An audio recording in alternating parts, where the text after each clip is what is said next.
All right, peace world, peace world. Thanks for pressing play on another Pay Me No Mind sports and entertainment video.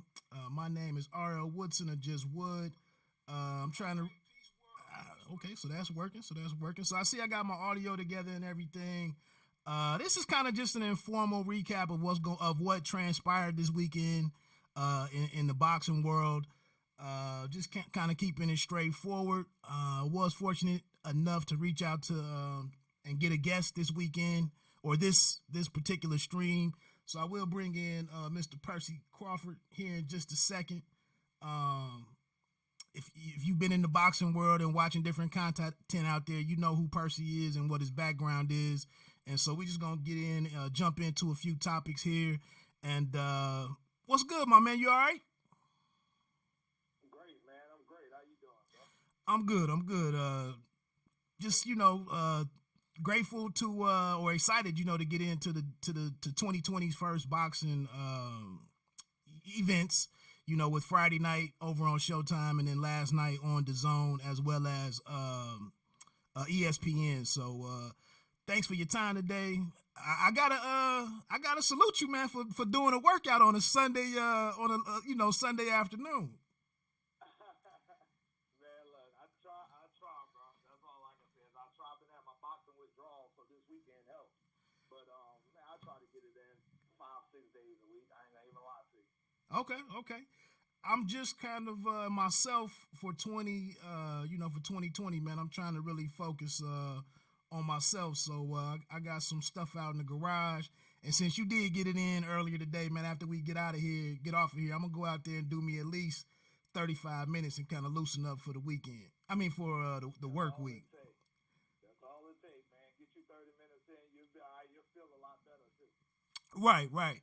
So with that said, man, what I texted you about was, I know your experience and years of service, to boxing's the media or coverage of the sport and all of that, So being familiar with you and checking out some of you and following you on Twitter the last month or so, man, I just kind of wanted to I honestly, let me keep it all the way 100. I just wanted to break up the recap that I was getting ready to do. I wanted to get another voice in and just see where other people who watch the game from different vantage points, kind of what's your reaction to what's going on here to start off 2020, and maybe just take a look at what are you most anticipating for January. So with that said, I don't know what you got to check out this weekend, but the floor is yours. Kind of what's your major takeaway from Fridays and Saturdays action? Man, look, when boxing on, I'm watching, bro. So I'm watching it all. They made it hard on us though, with them times kind of overlapping each other, but I was able to catch it for all the main events, pretty much all of the cards for the most part. Couple that with it being in the middle of a football game, that didn't help either. But I was able to check it out. My main takeaway, bro, honestly, is if there is any way possible, and I know he's tall as hell, but if there's any way possible Jesse Hart can go back down to 168, I think that's a better fit for him than 75. He tried it out. That was his second fight at the weight class last night. I don't know. I think he showed those light heavyweights too much respect in terms of punching power. He uses his legs way more than he did at 68. That may be something he want to look into. That was one takeaway. The other takeaway was that the women brought it, man. The co-main event of not the co-main event because Boots was, but the first fight out of the Clarissa Shields card, Alicia Napoleon Espinosa, I think her name was, against Ellen Cederos. That was a hell of a fight. And obviously last night what Franchon, DAZN, and Alejandro Jimenez did was some spectacular shit. So that was the main takeaways, man. The girls brought it. If there's any way possible Jesse Hart can go down, I would love to see that. Also, I thought Jaime Munguia looked good in his middleweight debut. I think Munguia could look good anytime if you have the right opponent in front of him. I still don't know if he's really tightened up some of his defensive flaws, but he looked good against Mike O'Sullivan. Right opponent. I haven't watched that one yet. Like you said last night, when we get so much of this overlap, there's so much overlap and the timing and everything, and trying to get write-ups out there and so on and so forth. I just kind of fell back when the Jaime Munguia fight started. I went and did some stuff with my wife, and I'm gonna check that out later. But you were one of the few who I think said something positive about Munguia, and I might have mentioned it in my pre-fight video that I kind of was lukewarm on this fight. Not for any reason, more so it was just a fight that, and that's the benefit. That's one of the benefits of DAZN. When you can watch so much of this stuff, man, and we got so many fights out there right now. I think you can kind of OD on it or get fatigued with it, and then you kind of get frustrated with some of it, and then you sitting here taking out your frustrations on something that you're watching too much of versus just stepping away from time to time and coming back to something. Because I'm gonna be real with you, I watched the Franchon and the Jimenez fight last night, and I had some negative thoughts on it. And then I watched it this morning to show my wife about the wig situation, and it was a way more enjoyable fight for me. It was a really good fight. I will say this: as much as I enjoyed the females fights over the weekend, I'm probably in a minority in saying I still don't think they're ready for 3-minute rounds. I think at times late in rounds, like the last 30, 40 seconds of the round, they got sloppy. Definitely late in fights. These 10-round fights we saw this weekend, it got a little sloppy towards the 5th or 6th round. So, I mean, imagine adding another 30 minutes to that. It's just, I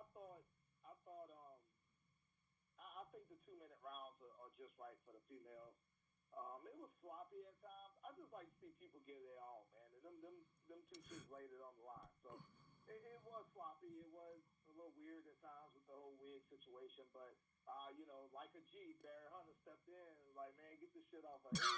We're not here for that. And he shut it down. So salute to Barry Hunter and his squad, my man Dre and all that. Now, do you think, because I'm with you on this 3-minute round thing, but do you think in a fight like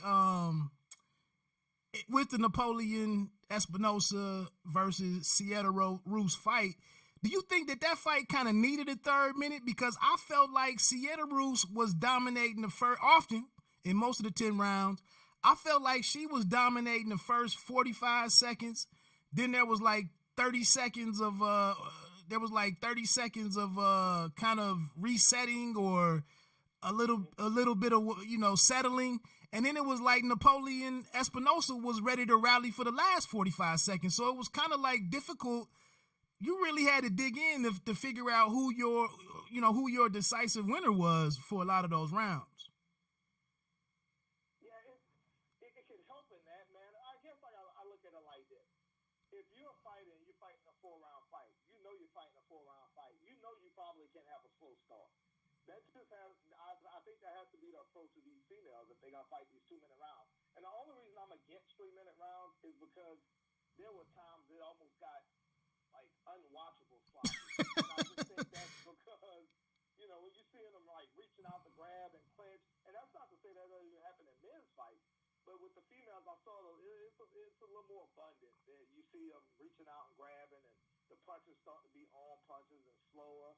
I think 2 minutes is enough. I just think they got to know they fight 2-minute rounds, and you can't have a 30-second lapse or, filling out process. I'm not saying you got to go balls to the wall, but you definitely got to fight as if, it's a tale of 1 minute on each side. 1 minute here, 1 minute there. So, if you give up a minute, you go hard a minute, you might be sticking at a draw. Right. I thought it was perfect. I thought the fight played out perfect, man. I thought, I think 2 minutes is enough. I really do.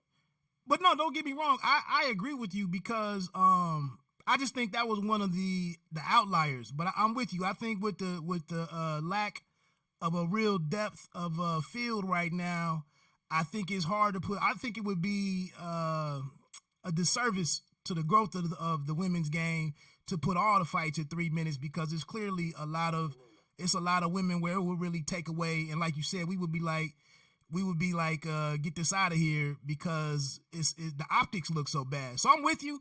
I just think in that particular fight right there, I know so much was on the line for Napoleon. And I think there was a formula for her to to win that fight. But I just think the way that, I just don't think she just couldn't give away that first minute, that first 45 seconds to somebody who had the volume that Sierra Roos brought. And I think it caught her off guard.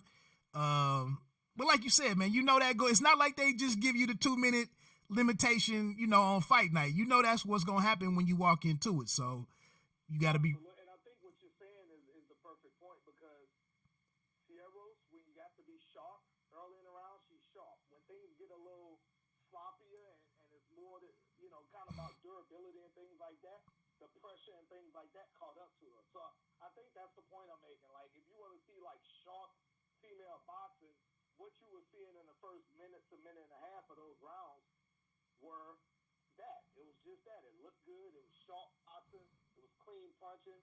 Once things kind of, you see them starting to fatigue a little bit, no, absolutely. Her pressure that she was bringing and things like that was wearing Sierra's down. I just think it was too little too late at times. And I think that's kind of the point I was getting at, is just that when things got sloppy, that pressure and fatigue and things like that showed up. But when things had to be sharp early in the round, Sierra was on her game. Yeah, and that's kind of where I was. And so since you on here, we can get into it. That was my thing. I mentioned it earlier in the week when I was kind of doing my previews of the fights. The one thing I'm kind of questioning, and it's not to hate on Franchon, but it's just watching this and looking at the details of everything. I just kind of wonder, what's your thoughts on maybe where Franchon crews-dezurn is with, like, her conditioning? And I'm not saying it's poor, but like you said, I think one thing that hurt her was she spent the second half of that fight, maybe even from the fourth round on, her body language was so sloppy. And I know she's under pressure. I know it was getting a little rough with Jimenez and all of that, but there's no excuses when it comes to these fights going to the cards, and none of these women are really stopping anybody. So you're gonna have to be able to look sharp. You're just gonna have to. Yeah, you definitely have to expect a 20-minute fight. Jimenez could take a hell of a shot, and I think that first round when Franchon kind of threw it all out there, that's when she gassed herself out. I remember hearing Barry Hunt at one point say, "You can win this fight easy. You just have to jab and move and right hand. You don't have to do this brawling shit." And I 100% agree with Barry, but man, she was getting pressured like she was fighting damn Ricardo Miyaga. Like, it was crazy. So I think maybe it was a conditioning thing. I think her opponent had a lot to do with it. And I just think she used more of her legs than she's accustomed to using. She used to kind of being able to stand in there, bang a little bit, move when she wants to. I think Jimenez had her moving when she didn't want to. And that played a big factor in her conditioning kind of failing her. Good point. Good, and that's why, like I said, I'm not even trying to criticize and be critical or overly critical of Franchon. One of the things that I kind of discussed leading up to the fight was the length and the size and everything of, and I wasn't familiar with Jimenez's fighting style, but I just think in general in the women's game, I think my entire comment was, not a lot of the women seem to have reliable plan Bs or plan Cs. And I just felt like my prediction was, if Franchon starts to struggle with offsetting those physical advantages of Jimenez, what would she be able to do, to show the levels, and outclass her and win the fight. And I just think with her, with women, and that's something that's just is part of the development of the women's game. And to my point, if I can make something that supports my point, I think one of the few women who can, especially bigger women, one of the women who is more versatile is Claressa Shields, and that's why she's winning these fights with only losing a round or two. Yeah, absolutely. I think that what separates Claressa is she has so much experience, man. Those two gold medals didn't just find her trophy case. You got that kind of experience. When you got that kind of experience, and when you basically lived off being in shape, like, I don't think these other women went through that Olympic. It's something to me to be an Olympian, man. So when you've done it a couple times and won at that high level, she understands what it takes to be at that highest level, and I think that's what makes her the best right now, if not ever. Obviously, that's an argument you can make. But I think a lot of these other females, they just don't have that pedigree. They don't have that, Olympic pedigree, that Olympic experience to know what it's like to fight at that level. Clarissa's been there and done that multiple times, so it's going to be hard pressed to find somebody that can not only be in the kind of conditioning she can be in, that she comes in, but to also match some of the things she do at a high level for 2 minutes at a time. I mean, like you mentioned earlier, you see a lot of these females, they can rumble for a minute. They might can even rumble for a minute 20.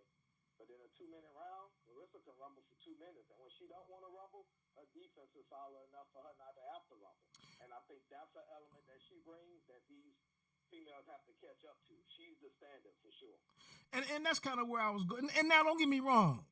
Trying to, because, fighters can control pace and can control the action just with movement alone, not just with only, countering and throwing punches. Some of your more elite guys can can dictate the pace just with their movement. And I just think that's one thing that kind of failed Franchon.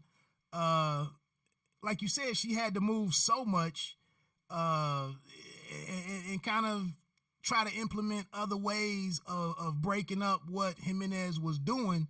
And I just think that skill just isn't that prevalent in the women's game just yet. But that's not a knock. I mean, it's this little run, that the women's game is on right now. We 2 years into it, a year and a half, 18 months or something into it. And all of those things have to gradually happen. The only thing I can say against Franchon, though, with all of these other things that she's doing and not getting the same checks and not getting the same investment in her as what Clarissa might be seeing, she just might not have the motivation to fully, to dive all the way in with boxing, 100%. Like, I got to do all these other things to pay my bills.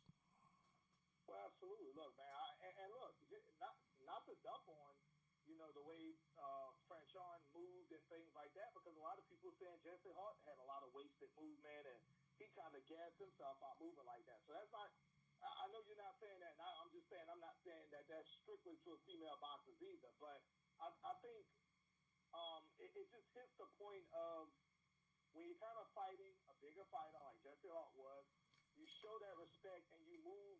It wasn't fluid movement. Boxers get away with fluid movement. It was kind of a frantically, pacing, out of control movement to stay out of the harm's way.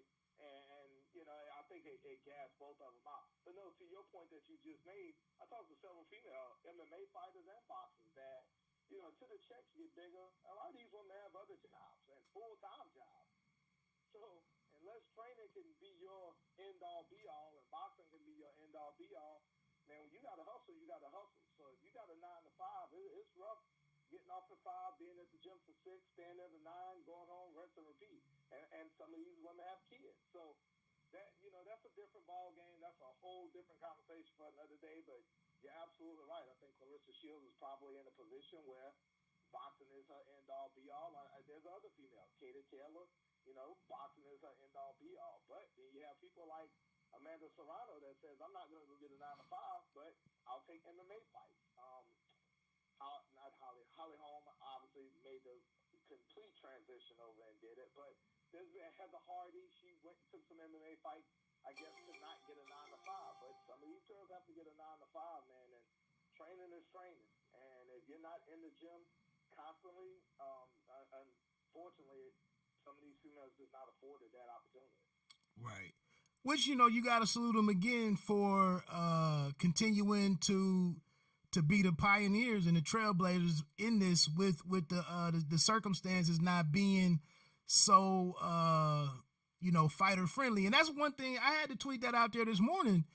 It's just not a lot of male fighters taking the risk that Franchon just took. I mean, to go fight a bigger fighter somebody coming down from heavyweight, she not controlling what the size of the ring is. There was no talk of a catch weight. She's going to fight a Mexican fighter on another on a male Mexican fighter's headline card in San Antonio, where there's a big population of Mexican fight fans. So everything, the odds was totally stacked against her in taking that fight.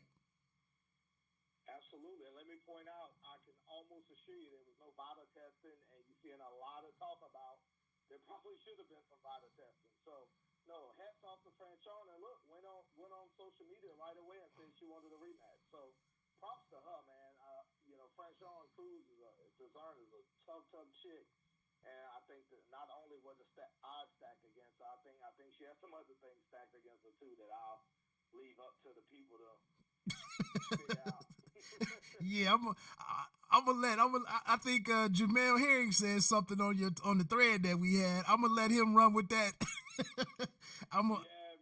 Look, I'm gonna leave that to somebody else to say, but I think it's obvious. I mean, I feel bad for her, but and I know she has a smart team around her. I would definitely do some investigating and some digging before I jump back in the ring. That's for certain. Yeah, that was one of the weirder sightings that I've seen. Getting over to Jesse Hart. And I'm not, again, man, I made this comment on a video last week. I know as brothers covering the sport, sometimes there's this demand or this obligation out there, this notion that you can't talk about, black fighters, and you can't raise any questions about certain stuff and whatnot. But I'm talking about boxing. And am I completely off base in kind of looking at Jesse Hart a little bit along the lines of some of the stuff what I thought I saw with Thomas Williams, I think Top Dog. It almost seems like those two they give a lot of they put a lot of focus on being liked and on being in the game and competing and being a part of fight weekend and all of that stuff. But when it comes to the ring, something's just not always. And I know Top Dog has since retired and whatnot, but I don't know. Just last night for Jesse Hart, man, I just didn't know what I was really watching from the beginning of the fight. Yeah, it was a weird fight, man. I truly think Jesse Hart's fighting out of his weight class, and I think to a degree Thomas Williams is crazy. You compare them to, because I always thought Thomas Williams waited a little too long to try to come down in weight. I think he waited to maybe his last couple fights, and he tried to drop down to 68. Well, you know how boxing is. Sometimes it's just too little, too late. I think it's the same. I think Jesse Hart, I mean, he went blow for blow with Zurdo. I thought he looked good in the Gabelcher Ramirez fights in terms of showing heart, not giving up. Hell, there was the rematch. A lot of people thought he was on the verge of winning. He got up in the first fight and fought his ass off. So there's the talent is there. I think now he's fighting out of weight class, and I think that's a dangerous thing because usually once you go up, it's hard to come back down. So, the next step up from light heavyweight is cruiserweight. Obviously, he's not that. So, if he plans on making his home light heavyweight, there has to be some kind of strength and condition. Something has to change in his camp because he can't show every light heavyweight he fights this kind of respect that he showed Joe Smith last night. Yeah, and like I said, I was watching the fights on a couple different devices, so I kind of came in on fights at different points and whatnot, but I thought it was as early as the second, maybe as late as the third round when I really started keying in on what was going on over there. And I was just amazed to see from that point, I didn't see him really have any type of offensive game plan that he was trying to implement or commit to. And you just can't, like you said, you can't give anybody that type of respect all night. And then at the end of the night, expect to have, the judges, any of the judges see it your way. Although we had the judge, Kenny, I don't know what he was watching all night. But like you said, I don't think he should be up there now. And I didn't realize it until I opened up my email. But I guess he's saying that he hurt his hand severely in his last sparring session. And then I will say, I did question, like in the 5th, 6th, 7th round, I was like, why isn't this brother doing anything with his right hand? But I got to take him at his word, but I'm just saying at this juncture, like you said, coming off of the Ramirez fights, and kind of like trying to rebrand or stabilize his career and focus on what's next for him. If that was the case where you had to go in there that one-handed, he probably should have he should have sat this one out if that was going to be what comes out at the end of the fight. Well, especially when you fight a big puncher like Joe Smith. I just think when you show, and maybe his hand was injured or whatever, but when you're showing a guy that much respect, it's hard to assert yourself. And then Jesse Hart put all of this Bernard Hopkins pressure on himself. Exactly. Where, he made it for B-Hop and he wore the X-Mask. And I understand the marketing behind it, but in theory, was it necessary? And did him putting that amount of pressure on himself affect the way he fought? I've never seen Jesse fight that tentative. Even in his light heavyweight debut against Sullivan Barrera, I thought he fought a little more gutsier and this, that, and things like that. So maybe it was something with his hand, but I just fans don't want to hear excuses. I can tell you that. I've seen some of the top fighters try to, slide into that excuse door, and they slam it in their face in a heartbeat. So it sucks if he hurt his hand, especially early in the fight, but I can tell you now, man, that doesn't do anything from a fan's standpoint at all. Yeah, like I said, checking it out very early on. I want to say it was the end of at least maybe halfway through the second round was when I really started focusing on it. Yeah, I just was like, man, where's the jab? Where's the slickness? Where's that, classic boxer, maybe boxer puncher type, the stance and that? He was just completely on his bike. He was backing up and just completely being dictated to from the very beginning. So like I said, I got to take him at his word if that's what he's saying, but ultimately it's kind of falling on deaf ears because, like you said, I mean, when you enter that ring, it's a certain expectation. Like, he may not get the chance to bounce back the way that Pacquiao got to bounce back after saying his shoulder was messed up. Like, Top Rank could just be like, man, we've invested in this and been with you as much as we could, and you might have to really go down and be the B-side on some insignificant fight, and if you're gonna hang around, but that's all the work we really got left for you at this point. Yeah, I mean, think about it. Pacquiao went to Jeff Horn's hometown, not the other way around. Pacquiao's reputation somewhat took a hit for that. But we're comparing a legend to a contender. Right. That in itself isn't even fair in terms of Jesse Hart's ability to get a big fight or bounce back. I think his trainer hit the nail on the head, man. He said you fight at one point during the fight. He said you fighting just to survive, and that's just not who Jesse Hart is. Jesse Hart is usually a guy that goes in and throws some hard punches of his own, but he was just observing a lot of them, and the ones he wasn't observing, he was going all out to try to avoid them. Right, and like I said, that was really just looking at the fight. I kind of didn't understand what was going on with him, and he's one of those guys. He's been at Top Rank over, especially since and been somebody that they've tried to feature since they got to deal with ESPN. I've tried to root for the guy and get interested in his career. Sometimes I had an issue with what I thought was effort or attention to detail in the fights with Zerto and whatnot. And then I come in and check this out tonight, and like you said, the way that he tried to sell the fight with avenging the loss of or B-Hop's loss, and the way that he lost, I kind of really wasn't. That was a bit of a stretch for me. That was a bit of a stretch for me to see how it was that important to you versus, I don't know. That was his. Like I said, I think I might have tweeted earlier. Some of these fighters need to get away from the build up and crafting the narrative and the way to promote these fights. Let the promoter and the matchmakers do all of that. Just be ready to fight on fight night. Breadman said something great a while back to me, and he said, perfect your craft first, learn how to fight, then market yourself. And I think we're starting to see that a lot in reverse.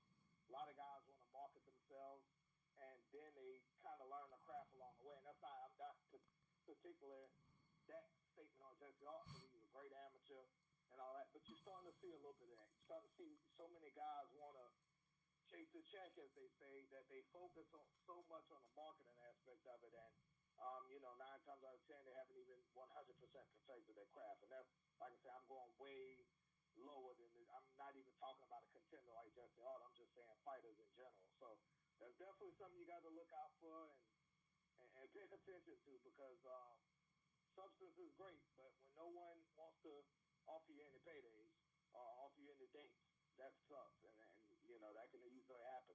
We're not talking about all-time greats. Definitely. So like I said, one of the reasons, I did want to holler at you this morning. So we got our first taste of boxing for 2020. A couple big things coming online in, to close out January. So looking ahead, kind of what are the things you're anticipating the most for just for January? I'll be honest, for January, man, kind of the Philly invasion. If you look at the month of January, we have Julian Williams fighting Jason Rosario next week, and then we have Danny Garcia versus Ivan Radkic after that, and Tevin Farmer against Jojo Diaz. So, yeah, the Philly invasion. See what the Philly guys can do. Jesse Hart kicked it off. Obviously, it didn't go his way. Maybe J-Rock, Danny Garcia, and Tevin Farmer can pick up the slack for him on this one. And that's not to even exclude Bruce Enos, who looked magnificent the other night. He's another Philly guy. So, yeah, it's been January could easily turn into a Philly invasion when you look at Jerron Enos and Swift Garcia, Farmer, and J-Rock rumbling all this month. So that's what I'm looking forward to, seeing how them guys start their year off. I really hadn't connected those dots, but I guess it is. Philly's month, so to speak, in the world of boxing. Looking at that Jason Rosario fight, I got to be honest, and this is, it's no shot at the PBC. It's not trying to trash them for no reason or whatever. I guess because I do understand the situation with Jared Hurd not making it back, or opting not to come back with the rematch to close out 2019. But Rosario, just in my opinion, is not multi-dimensional enough, I don't think, to really pose J-Rock any a real threat. He got to take him serious. The dude has a good punch, but like I said, I think J-Rock has just showed us kind of some different a different level of versatility, and I don't know. I just feel like this is kind of a bit of a downer for him. But it is great that he gets a homecoming fight, and to Rosario's justifying him being the man, he has pointed it out that it could be a bit of a reversal of roles with him now being the homecoming guy, to Williams, who's definitely a Philly guy, obviously. Yeah, I actually like this fight a lot. And it's like you said, J-Rock was put in a horrible spot. He tried to do the honorable thing and grant the rematch clause and fight Jared Hurd. Jared Hurd split with his trainer, said he was moving up to 160. Changed his mind, stayed at 154, decided to go in another direction. If you're J-Rock in his camp, what do? If you're Jason Rosario, who's getting an opportunity to fight for a title, literally flipping the roles. J-Rock had to go on the road to get his belt. Now you get to come in his backyard and potentially take his belt. The reason I like Jason Rosario is he consistently wins fights that he's probably not brought in to win. I don't think he was brought in to beat Justin DeLucia. I don't think he was brought in to beat Jamonte Clark, was another PBC out, and he emphatically beat those guys. And then you look at a guy who fought Mark Hernandez, and they fought to a draw, and in the rematch he knocked him out. So I look at that. I look at things like that because I just think that shows me that he's a guy that's not going to come in and lay down. He's a guy that's coming to fight. He has a good punch. He has a pretty good chin. I'm interested to see. J-Rock's been off for 8-9 months now, so we're going to see. Yeah, like I said, I'm not trying to be completely harsh on the guy. I guess after watching J-Rock rebrand himself and put everything back together, and then to hear him speak about the the bigger things that he wants to change, and this is kind of one of the harsh realities of boxing's calendar. When the scheduling gets mixed up, or there's things like injuries, even we talking beyond upsets, just like I said, business can get in the way. something like the choices that you just mentioned that Jared Hurd made, and then it leaves Williams out here kind of in limbo for a minute. And Rosario's not a bad